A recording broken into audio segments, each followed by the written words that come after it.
Okay, so an LED panel is a flat, rectangular, or square light source that has tons of LED lights spread across the surface, creating a broader light source.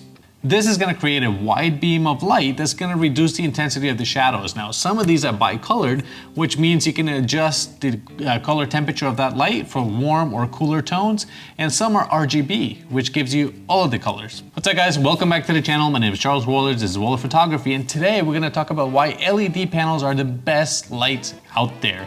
Yes, LED panels like this one, or like this one. We have all different sizes. They come in all different shapes and sizes for different needs, which makes these extremely versatile and the best light sources for photo and video.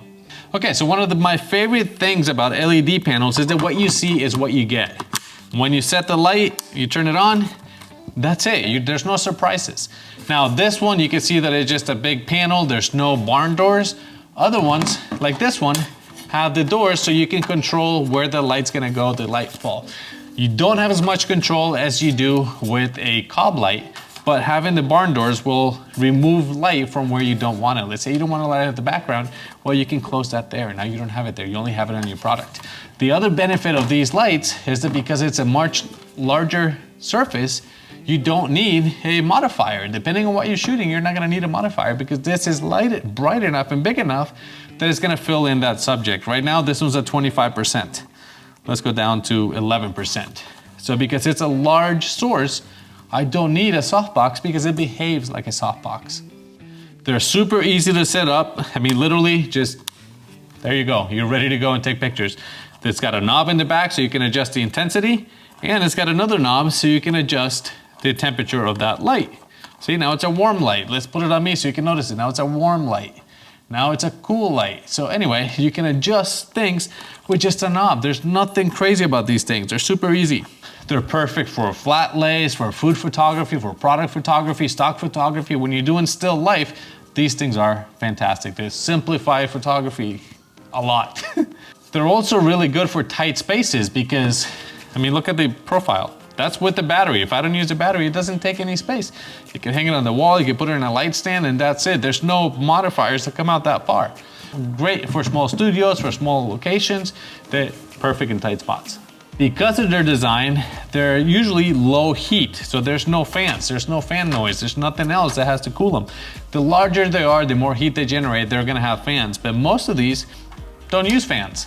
Now, if you get one like this that's not RGB, you can also add gels or just papers like these. These are gonna change the color of that light to create different effects. Let's say you want a red.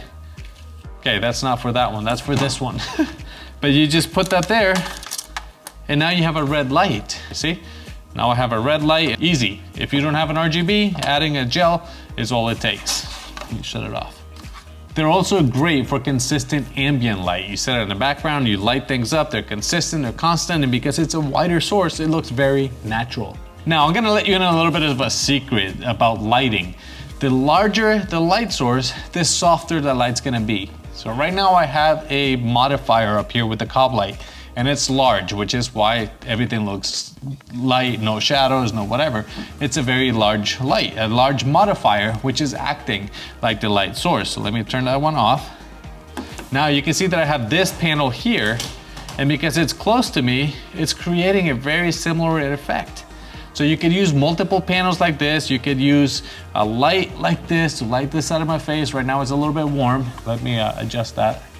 See, by putting it close to me, and you can see where the light falls, and because it's a large panel, it's gonna behave like that modifier. If I wanna add a little bit of a backlight, let's turn this one on here. Let's go up a little bit. Now that's that other panel that's right here behind me. So just using these three panels, I get beautiful lighting on me, I think, for what I can see here on the screen. Now, and again, they're all very dim. They're not at full power. But anyway, let's go over there and show you with the product so you can see hands-on how this light behaves with a product. Okay, so here we are. The product is the shoe that I showed in the COB light video. Now for this one, you can see that all I'm using is this LED panel. There's no modifier, there's nothing. There's this one and this one right here. And now let me zoom in to show you the shoe. Look at the lighting, just with two panels. That's incredible. If you want to do, let me zoom out. If you want to do any kind of product photography, drink photography, stock photography, concept, object, still life, these are fantastic. And with two lights like this, look at the lighting, the quality of the light that you're getting on a shoe. Look at that. Look at just by moving the light, how it changes. Bring it closer. Depending on the product, the object you're using, this light is gonna be all you need, one or two. There's one light, it's already beautiful lighting. Now let's do two from above. And again, what you see is what you get. So there's no guessing game. All right, now before you buy a panel like this, let's go back over there so I can tell you a few things that you need to watch out for.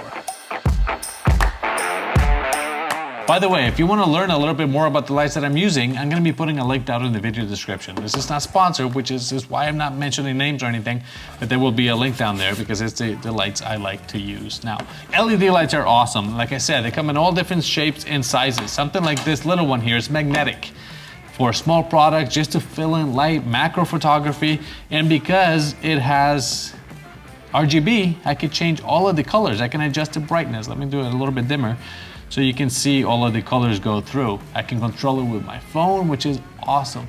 Same thing with these other ones. And now you can see this one here. You can see all the lights in there. They come with a little softbox like this so that you don't see that.